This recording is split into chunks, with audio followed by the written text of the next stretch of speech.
الله ربي والإسلام ديني ومحمدا رسول الله ويقيني.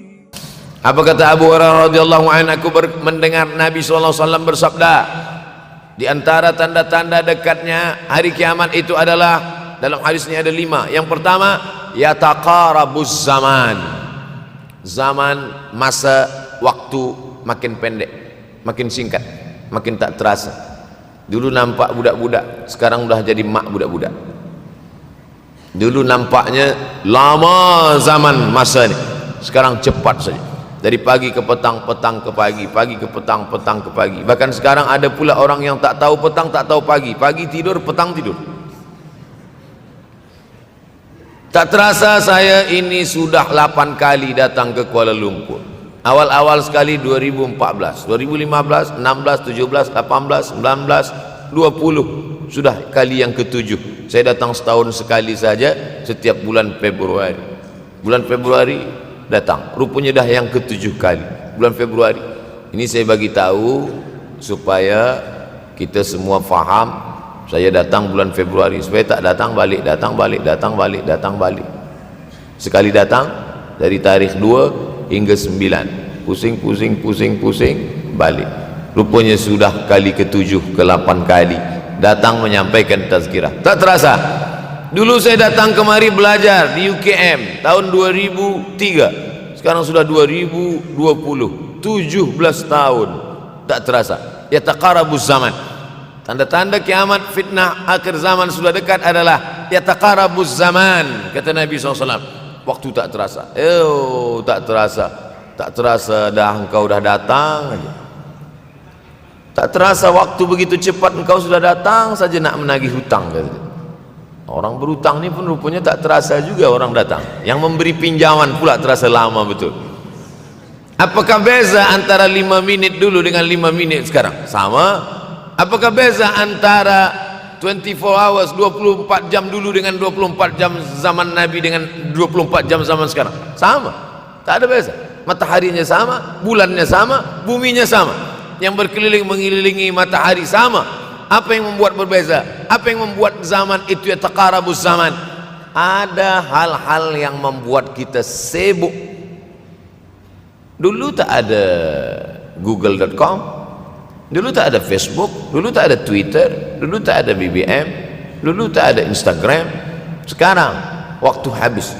Bila kita tanya orang mana yang lebih lama, 5 minit atau 50 menit, semuanya sepakat mengatakan 50 menit lama, 5 menit kejap. Saya tanya 2 kali, pelajar-pelajar, penuntut-penuntut, mana yang lebih lama, 5 menit atau 50 menit? Semuanya berkata 50 menit lebih lama daripada 5 menit. Lepas tu saya balik, mana yang lebih lama? 5 menit menunggu azan maghrib bulan puasa, 50 menit status FB, Instagram. Oh, lebih lama 5 minit menunggu azan maghrib. 5 minit menunggu azan maghrib bulan puasa macam-macam mati jam. 50 menit hilang waktu tak terasa. Itu menunjukkan hadis Nabi itu, semakin saya baca hadis Nabi, makin kuat keyakinan saya, makin kuat iman saya, makin hilang keraguan saya bahwa yang berbicara ini bukan manusia biasa, tapi dia dapat wahyu dari Allah. Wa ma yantiqu anil hawa in huwa illa wahyun yuha, melainkan wahyu dari Allah Subhanahu wa taala. Yataqarabuz zaman, masa begitu cepat berlalu tak terasa. Sebulan seperti sepekan, sepekan seperti sehari, sehari seperti sesaat. Akhirnya kita pun kehilangan waktu, habis. Saya Ustaz Abdul Somad, memang zaman ini tak terasa cepat betul. Rasa-rasa kejap-kejap dah bulan Ramadan, tak terasa baru saja Idul Fitri dah masuk pula lagi. Masya Allah, begitu cepatnya masa berlalu. Maka jangan sampai saya semakin saya baca hadis ini, semakin kuat keyakinan saya bahwa Nabi Muhammad SAW mendapat wahyu dari Allah Subhanahu wa taala. Semakin kuat keyakinan dan keimanan. Kenapa? Seandainya Nabi berkata zaman nanti di akhir zaman itu semakin cepat, semakin dekat, semakin berlalu tak terasa, Tapi kemudian zaman yang kita lalui tak sama seperti yang dikatakan Nabi. Mungkin datang juga keraguan dalam hati, betulkah ini? Tapi ternyata 1441 tahun lampau, 1440 tahun yang lalu Nabi mengatakan, dan hari ini terbukti zaman begitu cepat berlalu. Masya Allah, tabarakallah. Hari inilah ditemukan internet, hari ini datang television, hari ini datang WhatsApp, hari ini datang yang melalaikan kita daripada Allah Subhanahu wa ta'ala, sehingga waktu datang sembang-sembang, cerita-cerita, tengok ini, update ini, tulis ini, tengok ini, pandang ini, habis waktu berlalu. Padahal waktu inilah yang akan ditanya oleh Allah Subhanahu wa ta'ala. 6 kali Allah bersumpah demi waktu. Terbit fajar, wal fajri wa layalin nashr, masuk waktu subuh, was subhi idza tanaffas, masuk waktu duha, wad duha wal laili idza saja, masuk waktu siang, wan nahari idza tajalla, masuk waktu asar, wal asri innal insana lafi khusr, masuk waktu malam. 2 kali Allah bersumpah demi waktu malam, wal laili idza saja, wal laili idza yaghsha. Kenapa hadis ini yang Ustaz bahaskan? Kami nak mendengar hadis tentang Dajjal dah lahir atau belum? Dajjal dah hadir. Mana bukti Dajjal dah hadir? Kurma bisan tidak lagi berbuah. Bila kurma bisan tidak berbuah, Dajjal dah nak datang. Kurma bisan sekarang sudah berkurang, tak berbuah. Lalu kemudian apa lagi? Ain Zuhar, mata air dari Ain Zuhar sudah kering, sudah kering. Oleh sebab itu, tapi manakala dulu datang Habib Umar bin Hafiz, saya hadir majelis itu, adalah seorang bertanya, Habib, ya, Imam Mahdi dah lahir atau belum? Saya tengok Habib menjawab, sepertinya dia macam tak suka pertanyaan itu. Kata dia, kita tak perlu mencari-cari dia dah lahir atau belum, kampung dia di mana, dia lahir di hospital mana, dia tak perlu. Yang perlu kita siapkan adalah iman dan takwa pengetahuan kita, supaya kita jangan sampai terkecoh, supaya kita boleh membezakan mana hak, mana batil, mana betul, mana salah, mana lurus, mana bengkok, mana hitam, mana putih. Sehingga dengan istiqomahnya kita beribadah ini, kita boleh membezakan mana Al-Masih yang original, yang asli, mana Al-Masih Ad-Dajjal. Makanya tadi sebelum salam kita berkata, Allahumma inni a'udzubika min azabi jahannam wa min azabil qabri wa min fitnatil mahya wal mamat wa min syarri fitnatil masihid Dajjal. Membaca, menghafaz 10 ayat di awal surah Al-Kahfi. Siapa yang menghafaz 10 awal ayat, hadis lain mengatakan 10 akhir, 10 awal 10 akhir, elok dua-duanya. Tapi Masya Allah, tabarakallah, anak-anak kita yang pakai jubah, pakai sorban putih ini, daripada tahfiz Quran, mereka tidak hanya menghafaz 10 awal 10 ujung, dari awal sampai ujung dia hafaz, 30 juzuk dia hafaz. Mudah-mudahan anak-anak kita penghafaz Al-Quran. Allahumma ja'al abna'ana wa banatina min huffazil Quran wal hafizat. Jadikan anak-anak kami menjadi para penghafaz Al-Quran, ya Allah, supaya selamat dia daripada fitnah Al-Masih Ad-Dajjal. Tapi saya pilihkan hadis tentang yang 5 ini. Dengan 5 ini kalau kita amalkan, insya Allah Allah akan selamatkan kita dari fitnah akhir zaman ini. Yang pertama, manfaatkan waktu, kerana waktu di akhir zaman ini yataqarabuz zaman, kerana waktu semakin dekat tak terasa, hilang, berlalu. Maka isilah waktu ini dengan ibadah. Jangan sampai ada waktu yang kosong. Duduk sejenak kosong, berselawat, Allahumma salli ala sayyidina Muhammad wa ala ali sayyidina Muhammad, Allahumma salli ala sayyidina Muhammad wa ala ali sayyidina Muhammad. Sempat-sempatkan ambil wuduk, solat duha walau 2 rakaat. Sempat-sempatkan sebelum tidur malam solat witir 3 rakaat, supaya tidur kita sentiasa dalam wuduk, dan kita sempat solat witir. Andai mati kita malam itu, insyaallah mati dalam keadaan husnul khatimah. Usolli sunnatal witri 3 rakaatin lillahi ta'ala. Nanti malam jaga, tidak witir lagi, hanya tahajud saja. Sempat-sempatkan solat tahajud. Elok amat sangat baik solat wuduk 2 rakaat. Usolli sunnatal wuduk rakaatain lillahi ta'ala. Selepas solat wuduk, solat sunat taubat. Usolli sunnatat taubat rakaatain lillahi ta'ala. Selepas solat sunat taubat, solat sunat hajat. Usolli sunnatal hajat. Selepas itu barulah solat sunat tahajud 8 rakaat. Nak tambah lagi 10, 12, 14, elok, tak salah, karena dia tiada batasan. Adakah sahabat Nabi yang melakukan ini? Ada. Qatadah bin Nu'man dari selepas Isya sampai azan subuh. Imam Ahmad bin Ambal dari selepas Isya sampai azan subuh. Bahkan mereka menghatamkan Al-Quran dalam tahajud mereka. Maka bahkan ada imam yang disebut dengan As-Sajjad, kerana banyak sujud kepada Allah Subhanahu wa ta'ala. Kerana akhir zaman ini godaan begitu besar. Dulu orang tengah malam tahajud, jam 2 malam, jam 3 malam dia bangun, kerana dia membaca hadis sab'atun yudhilluhumullah, ada 7 golongan yang mendapatkan naungan Allah, yauma la dhilla illa dhilluh, hari itu tak ada naungan kecuali naungan Allah. Rajulun, ada seseorang, zakarallah, dia berzikir mengingat Allah khalian di tengah malam, tak ada manusia, fafadat ainahu, menetes air matanya.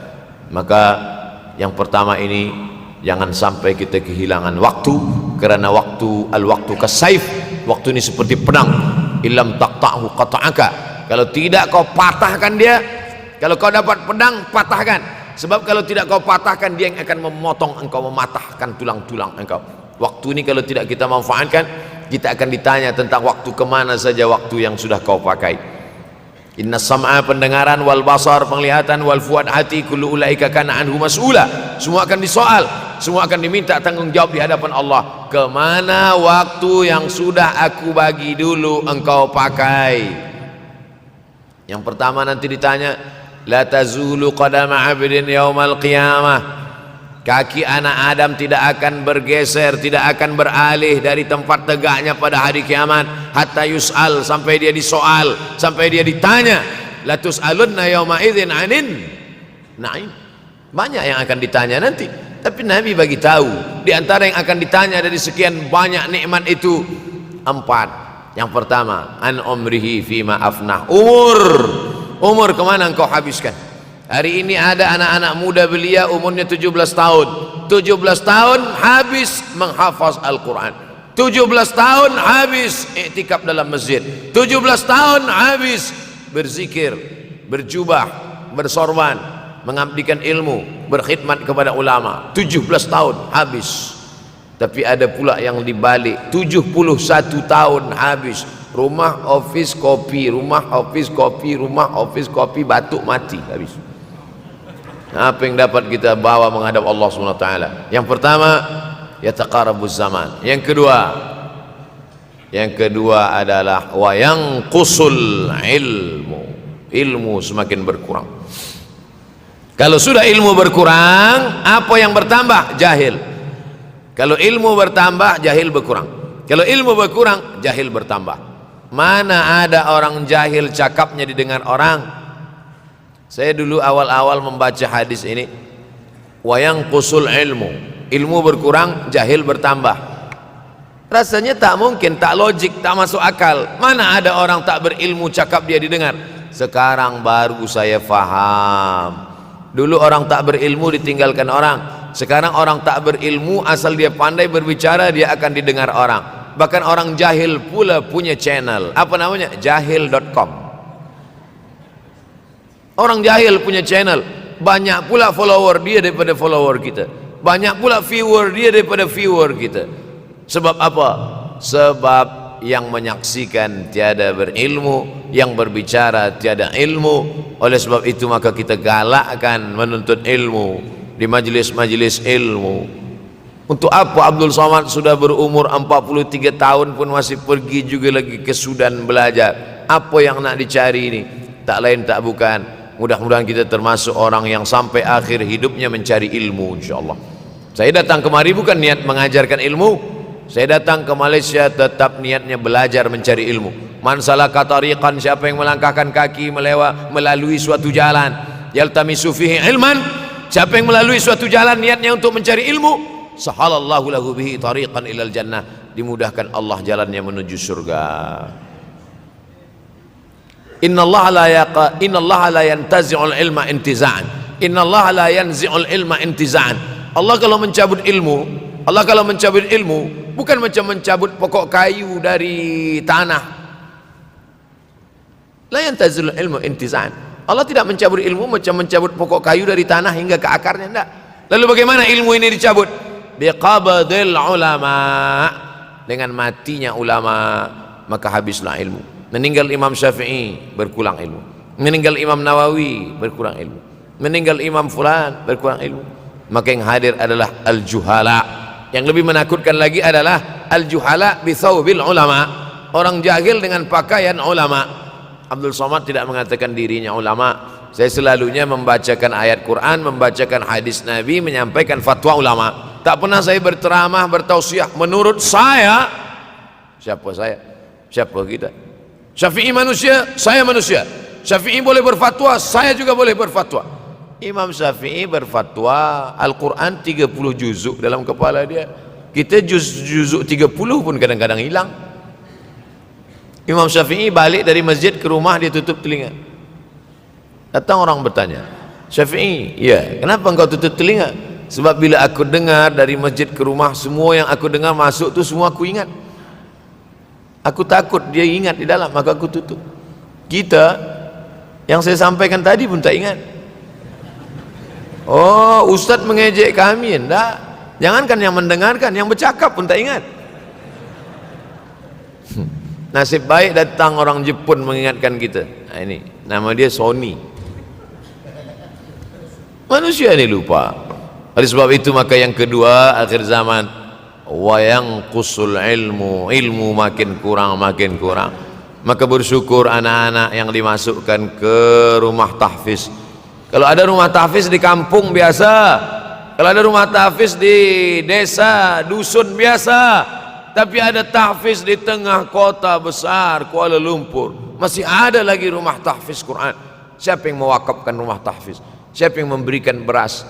Siapa yang memberikan duit? Siapa yang memberikan belanja? Siapa yang mengirimkan ustaz? Masya Allah, tabarakallah. Maka ini semua mudah-mudahan kita istiqamah semuanya insyaallah. Supaya apa? Supaya lahirlah anak-anak kita yang alim, berilmu. Karena ini makin banyak orang jahil, alftau bi ghairi ilmin, memberikan tazkirah, fatwa tanpa ilmu, dhalla wa adalla, dhallu wa adallu, sesat, menyesatkan. Kalau setakat sesat saja, ini sudahlah sesat, menyesatkan. Na'udzubillah. Masuk yang ketiga. Yang ketiga adalah wayang kusul ilmu, setelah habisnya ilmu-ilmu ini semua dicabut oleh Allah Subhanahu wa taala. Lalu kemudian setelah ilmu dicabut Allah Subhanahu wa taala, wa yulqas syuh.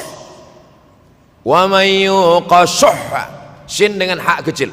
Wa may yuqashuh nafsihi fa ulaika humul muflihun. Siapa yang selamat daripada sifat syuh, itulah orang yang beruntung. Hayya 'alal falah, mari kita menuju keberuntungan, kemenangan.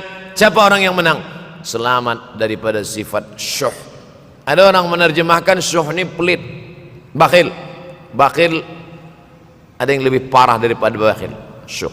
Bakhil ini, bakhil tidak ingin memberikan uangnya untuk orang lain.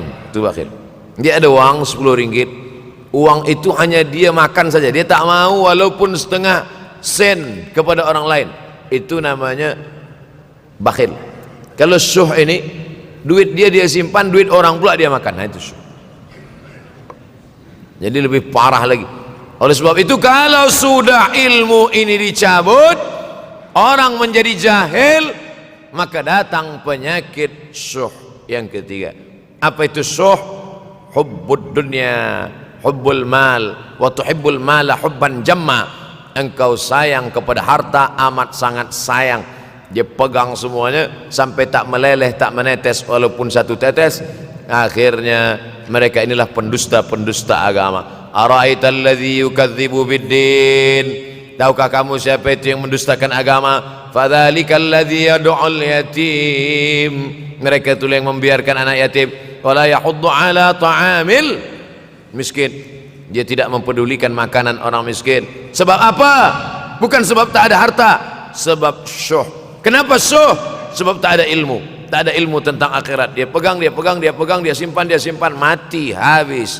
Yang dia bawa hanyalah 1, 2, 3 helai kain kafan saja. Itulah mengapa Sultan Turki, Sultan Muhammad Al-Fatih, Sultan Abdul Hamid, coba tengok gambar Sultan Muhammad Al-Fatih, Sultan Abdul Hamid Turki dulu. sorban dia besar-besar. Saya dulu terkejut, lama saya tengok, kenapa sorban orang Turki ini besar-besar. Lama-lama saya baca, rupanya sorban orang Turki itu kain kafan. Tuan-tuan balik dari sini beli kain kafan 2 meter, ikatkan kepala, bawa sembahyang supaya ingat mati. Bolehkah menyiapkan kain kafan? Baca kitab Tanbihul Mughtarrin, peringatan bagi orang-orang yang tertipu. Di situ ditunjukkan banyak ulama, bahkan mereka menggali tanah di dalam rumahnya, malam-malam dia tahajud, selepas tahajud dia duduk di dalam tanah itu supaya terasa bagaimana rasanya mati. Gali tanah 2 meter, masuk ke dalam. Tapi kalau nak buat itu kita saja dengan Allah. Jangan pula, banyak juga orang sekarang udah gali tanah masuk ke dalam, streaming pula. Hai guys, nak rasakan mata, mana boleh terasa. Kita saja masuk ke dalam, rasakan macam mana rasa. Sebab kalau cakap saja, marilah kita ingat mati, takutlah kita pada mati, kita tak tahu bagaimana rasa mati. Kalau nak merasakan bagaimana rasa mati, nanti kalau ada orang mati meninggal dunia, masuk kita ke dalam, kita sambut jenazah, kita letakkan, kita duduk, rasakan. Ketika Fatimah meninggal, Fatimah emak Sayyidina Ali meninggal, Nabi masuk ke liang lahat. Masuk Nabi ke liang lahat, Nabi berdoa di dalam. Ketika Utsman bin Maz'un meninggal, Nabi masuk ke dalam, Nabi pegang jenazah Utsman bin Maz'un, meleleh air mata Nabi turun ke misai, turun ke janggutnya, turun menetes sampai ke bawah. Merasakan bagaimana rasanya di dalam. Dulu saya pernah berjumpa dengan seorang pemuda, telinga dia pakai anting subang, lalu kemudian saya tengok banyak tato dia. Saya tanya, macam mana cerita awak bertaubat dulu? Mak saya meninggal Ustaz Abdul Somad, lepas tu saya tegak di tepi kubur. Macam ada yang menolak saya dari belakang, masuk saya ke dalam. Masa masuk itulah terasa sejuk di kaki, datang rasa takut saya. Makanya kalau ada orang yang sudah kita bagi tazkirah, bagi nasihat tak juga, nanti ada orang meninggal, bawa dia agak dekat, senggolkan sikit, jatuh. Gitu caranya supaya kita terasa mati ini, supaya apa? Hilangkan penyakit syuh, cinta harta, takut mati, dan membuat kita menjadi bakhil, pelit, na'udzubillah. Yang keempat, wa tazharul fitan. Ini yang terkait dengan tajuk kita yang keempat, wa tazharul fitan. Banyaklah fitnah, seksa. Dulu masa saya kelas 1 madrasah tahun 1990, berkumpullah kami bersama-sama dengan cikgu mengkaji masalah apa? Masalah Bosnia Herzegovina, mengamuk Slobodan Milosevic, menghancurkan umat Islam di Bosnia. Sampai ada yang meminta fatwa kepada Syekh Yusuf Al-Qardawi, bolehkah perempuan yang perempuan Bosnia yang dirogol tentara Serbia hamil, bolehkah dia menggugurkan anaknya? Kata Syekh Yusuf Qardawi, tak boleh. Maka dia biarkan saja anak itu lahir dan dia tidak dianggap berdosa karena ini sudah takdir Allah SWT. Bagaimana mereka dibunuh? Maka makin banyaklah selepas Bosnia datang pula yang terjadi di Rohingya, di Uighur. Umat Islam berkumpullah, presiden-presiden negeri Islam di Kuala Lumpur. Erdogan datang, kumpul semuanya membahas bagaimana nak menolong Muslim Uighur. Rupanya umat Islam pun tak sanggup nak menolong. Apa yang boleh dilakukan di Uighur? Berdoalah umat Islam. Rupanya Allah kalau mau menolong mudah saja Allah menolong. Tidak datang rudal skat, tidak datang tentera, tidak datang senjata, cukup datang corona, selesai. Allah Subhanahu wa taala, wa makaru wa makarallah. Mereka membuat tipu daya, Allah balas dengan tipu daya yang lain. In tansurullah, kalau kau tolong, ittaqu da'watal mazlum, takutlah kamu terhadap doa orang-orang yang teraniaya. Fa innahu laisa bainahu wa bainallahi hijab, karena di antara dia dengan Allah tak ada hijab sama sekali. Wa yakthurul wa tazharul fitan, banyaklah fitnah. Yang terakhir, yang kelima, wa yakthurul haraj. Wa yakthurul haraj, banyak terjadi haraj, kata Nabi. Sahabat pun bertanya, ya Rasulullah, wa mal haraj? Apa haraj itu ya Rasulullah? Kata Nabi SAW, al-haraj al-qatlu, nanti di akhir zaman itu akan banyak pembunuhan. Dulu pun banyak juga pembunuhan, tapi tak banyak sekarang. Pembunuhan di Palestin sampai sekarang tak berakhir. Pembunuhan Rohingya tak berakhir. Pembunuhan di Uighur, pembunuhan. Dulu imam-imam masjid, imam salat tarawih dulu di Masjidil Haram, Allahumma ansuril Islam wal muslimina fi Palestin. Dulu satu aja. Selepas itu bertambah, Allahumma ansuril Islam wal muslimina fi Palestin wa Suriah. Selepas itu bertambah lagi, Allahumma ansuril Islam wal muslimina fi Palestin wa Suriah wal Yaman. Selepas itu bertambah wa Uighur wa akhirnya wa fi kulli makan. Semakin bertambah. Oleh sebab itu maka ini di antara fitnah akhir zaman. Man lam yahtam bi amril muslimin falaysa minhum. Selepas kita kaji hadis ini, apa tujuan kita? Tujuan kita semakin menguatkan keyakinan, banyak-banyak beribadah, nasihatkan anak menantu, sahabat, jiran, tetangga supaya semakin istiqamah menjalankan syariat, rajin-rajin solat berjamaah, banyak-banyak berzikir, khatamkan Al-Quran, banyak-banyak berinfak, banyak-banyak bersedekah. Andai mati kita, insya Allah mati dalam keadaan husnul khatimah. Saya dimaklumkan bagi tazkirah 40 menit saja. Tadi saya mulai pukul 7 kurang 10, sekarang sudah 7.32. Corruption 2 menit. Ustaz, ada seorang pakcik datang kepada saya. Dia suruh saya simpan duit dia. Alhamdulillah. Dia cakap nanti ada masa dia datang ambil. Tapi sampai sekarang sudah 1 tahun pakcik itu tak sampai duit dia banyak. Yang saya nak tanya, bagaimana saya nak pulangkan duit dia sementara saya tak tahu nama dia dan dia ahli keluarga dia di mana. Akan datang, mana tahu datang lagi pakcik macam ni juga. Mana tahu macam ini, bukan dia tapi macam ini datang, tanyalah nama dia, nombor telefon, IC anak dia. Tapi rasa-rasanya saya dah 43 tahun belum jumpa dengan pakcik macam ni lagi. Unik ni pakcik. Sebab apa? Ini terkait dengan masalah harta. Wadi'ah. Wadi'ah adalah barang yang kita titipkan, yang kita wasiatkan, yang kita pesankan. Banyak orang masalah harta ni susah. Menguji emas dengan api, menguji manusia dengan harta, dengan uang. Disitulah baru nampak mana kawan mana lawan kalau sudah terkait dengan benda, dengan materi, dengan harta, dengan duit, dengan uang. Oleh sebab itu maka tulis, ini barang dah jadi dah. Lalu bagaimana? Kita tak tahu dia di mana. Maka cari ahli warisnya. Ahli waris tak jumpa juga, balikkan kepada masalih ammah. Masalih ammah maknanya yang dipakai umat Islam secara umum. Masjid, hospital, anak yatim, usia emas, fakir miskin, bagikan kepada mereka. Bila kita ada pinjam uang orang, selepas 10-15 tahun kita nak bayar, kita tak tahu dia di mana. Anak cucunya pun sudah tak ada. Awak dah cari dia? Sudah Ustaz. Kamu dah cari anak menantu dia? Sudah. Di mana kamu cari? Di Google. Mana dapat? Carilah ke kampung dia. Tak dapat juga, maka diberikan kepada masalih ammah. Masalih ammah, kepentingan orang banyak. Kepentingan orang banyak, masjid, hospital, anak yatim, fakir miskin, orang banyak.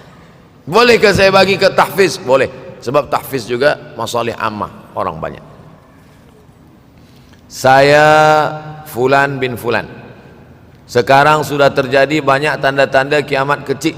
Apakah antara tanda-tanda kiamat besar dan amalan yang boleh? Di antara tanda kiamat besar, datangnya Al-Mahdi, datangnya Al-Masih Dajjal, turunnya Isa Al-Masih, keluarnya binatang yang berbicara kepada manusia, terbitnya matahari dari barat. Tanda-tanda besar. Kita tidak disuruh mencari-cari, menunggu-nunggu, menengok-nengok. Allah Ta'ala bagi tahu itu, Nabi bagi tahu itu supaya kita siap-siap.